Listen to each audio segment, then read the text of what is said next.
On va voir ici, pour une série entière, le lien entre la série entière et la série entière des termes d'indice pair et la série entière des termes d'indice impair, et ce, au niveau du rayon de convergence et au niveau de la somme des séries entières.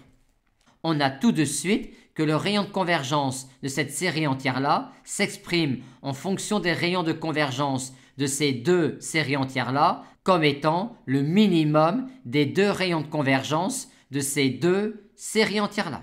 En effet, quand un réel x positif est strictement inférieur au minimum de R1 et de R2, alors ces deux suites-là sont bornées et par conséquent, cette suite-là est bornée. Maintenant, quand un réel x est strictement supérieur au minimum de R1 et de R2, alors x étant alors strictement supérieur à l'un de ces deux rayons de convergence, on a alors cette suite-là ou cette suite-là qui est non bornée et par conséquent, cette suite-là est non bornée. Ainsi, on a ici le point frontière pour cette série entière-là.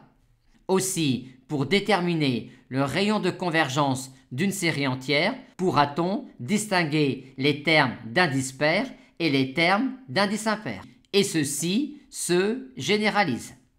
Maintenant, au niveau des sommes des séries entières, comme on vient de montrer que le rayon de convergence de cette série entière-là est le minimum des rayons de convergence de ces deux séries entières-là, on pourra, dans tout disque ouvert de centre zéro dans lequel cette série-là convergera, éclater cette somme-là en les termes d'indice pair et en les termes d'indice impair, ce qui n'est pas toujours possible avec une somme infinie quelconque.